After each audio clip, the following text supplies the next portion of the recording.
পূর্ণতীর্থ কচুয়া ধাম। আজকে আমি চলে এসেছি বাবা লোকনাথ ব্রহ্মচারীর জন্মভিটা কচুয়া ধামে। এই ভিডিওতে তোমাদের কাছে দেখাবো লোকনাথ ব্রহ্মচারীর জন্মস্থান, তার বাল্যবন্ধু বেণীমাধবের জন্মস্থান এবং তাদের গুরুদেব ভগবান গাঙ্গুলির জন্মস্থান, এবং সাথে জেনে নেব এখানে তোমরা আসবে কিভাবে, কত খরচ হতে পারে, মন্দিরে পূজা দেওয়ার সময় কখন, ভোগ কিভাবে পাবে, সবই ডিটেলস থাকছে আজকের এই ভিডিওয়ে। তো ভিডিওটি শেষ পর্যন্ত দেখতে থাকো আর সঙ্গে থাকো, জুড়ে থাকো হ্যাপি জার্নি উইথ অয়ন চ্যানেলে। এই পবিত্র ভূমি কচুয়া ধামে আসার জন্য সবার প্রথমে শিয়ালদা থেকে হাসানাবাদ লোকাল ধরে চলে আসতে হবে কাঁকড়া মির্জানগর স্টেশনে। ভাড়া পড়বে 15 টাকা মাথা পিছু, আর সময় লাগবে 1 ঘন্টা 15 থেকে 20 মিনিট মতো। স্টেশনের বাইরে বেরিয়েই এই কচুয়া ধামে যাওয়ার জন্য পেয়ে যাবে টোটো। টোটোতে ভাড়া পড়বে মাথা পিছু 10 টাকা। 10 মিনিটের মধ্যেই পৌঁছে যাবে এই পবিত্র ভূমি কচুয়া ধামে। মেন রাস্তার ধারেই চোখে পড়বে এইরকম একটি বড় গেটে। টোটো দাদা এখানেই নামিয়ে দেবে। এই রাস্তা ধরে সামনে কিছুটা গেলেই পৌঁছে যাবে লোকনাথ বাবার জন্মভিটাতে। মন্দিরে প্রবেশের আগেই রাস্তার দুপাশে এরকম অনেক স্টল দেখতে পাবে, যেখানে পূজা দেওয়ার সামগ্রীর সমস্ত কিছু এখানেই পেয়ে যাবে। এখানে পূজার ডালা শুরু হচ্ছে 51 টাকা থেকে। 51 টাকায় 101 টাকা, 501 টাকা পর্যন্ত এরকম ডালা পাওয়া যায়।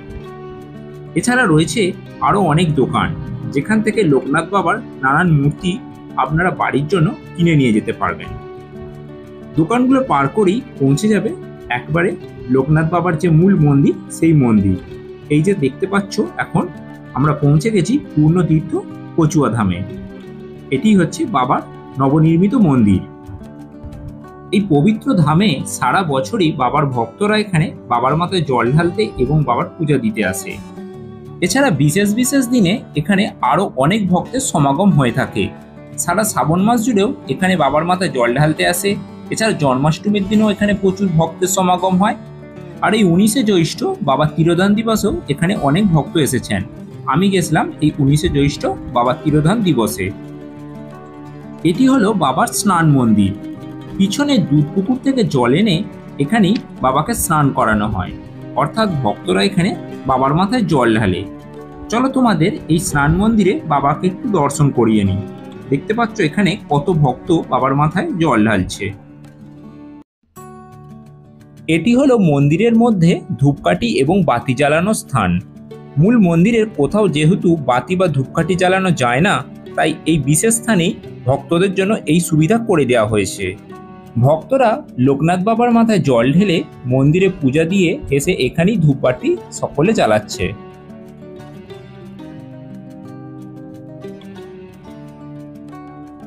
দেখতে পাচ্ছ এখানে কত ভক্তের সমাগম হয়েছে বাবার পুজো দেওয়ার জন্য। এটি হলো বাবার পুজো দেওয়ার যে মূল মন্দির, সেই মন্দির। পাশে এটি হচ্ছে সেই স্নান মন্দিরটি, এবং স্নান মন্দিরের ঠিক পিছনেই রয়েছে দুধ পুকুর। এখান থেকে জল নিয়ে গিয়ে বাবার মাথায় জল ঢালছে ভক্তরা। আর এই সেই পবিত্র পুকুর, যেখান থেকে মাত্র 11 বছর বয়সে বাবা লোকনাথ ব্রহ্মচারী তার বাল্যসখা বেণীমাধবকে নিয়ে এই পুকুরে স্নান করে তিনি রওনা দিয়েছিলেন তাঁদের গুরু ভগবান গাঙ্গুলির সাথে কালীঘাটের উদ্দেশ্যে। আর এটি হলো এই কচুয়া ধামে বাবা লোকনাথ ব্রহ্মচারীর মূল মন্দির। এই মন্দিরের মধ্যেই বাবার মূর্তি রয়েছে, যেখানে সকল ভক্তরা পূজার ডালি দিয়ে এখানে বাবার কাছে পূজা দিচ্ছেন। আর এই মন্দির চত্বরের মধ্যেই বাবার এখন নামগান হচ্ছে।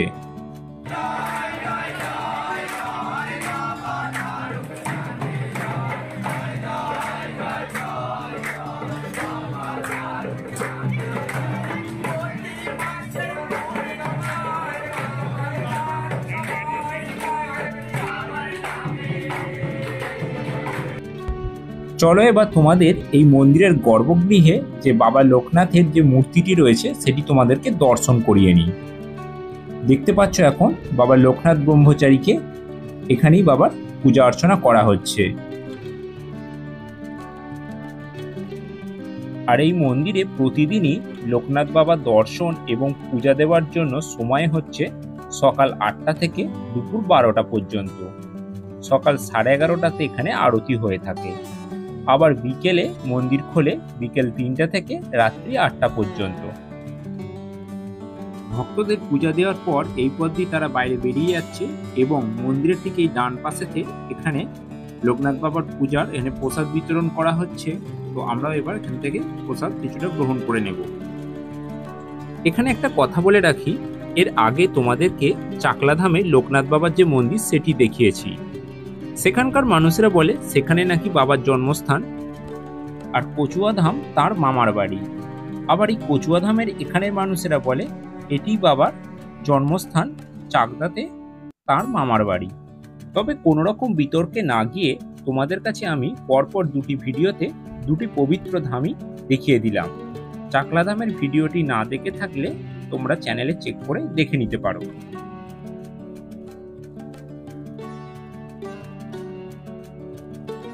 এই মন্দির চত্বরে দেখো বেশ কিছু আম গাছও রয়েছে। এই গাছের ছাওয়াতে বসতে বেশ কিছুটা সময় কাটাতে বেশ ভালোই লাগবে।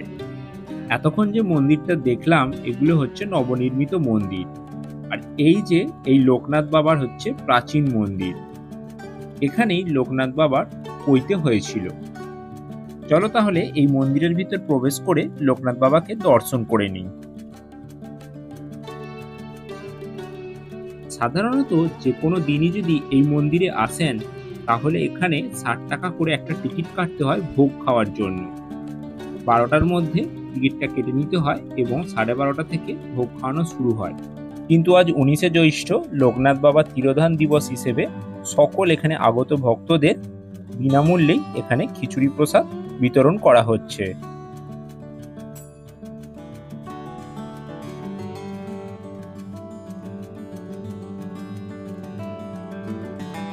লোকনাথ বাবার মন্দির দর্শন করে নেওয়ার পর এবার চলে এলাম তাঁরই গুরু ভগবান গাঙ্গুলির যে বসতভিটা সেটি দেখতে।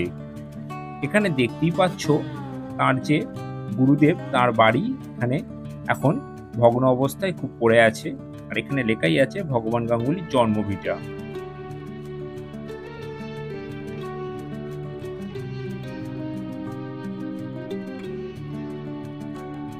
এরপর চলে এলাম বাবা লোকনাথের যে বাল্য সখা বেনি মাধব তাঁর বাড়িতে। এখানে জায়গাটি দেখো একদম প্রাকৃতিক সৌন্দর্যে ভরপুর, আর এই হলো বেনি মাধবের জন্মভিটা। এই বাড়িটি এখনো মাটির অবস্থাতেই রেখে দেওয়া হয়েছে তখনকার আমলের মতো।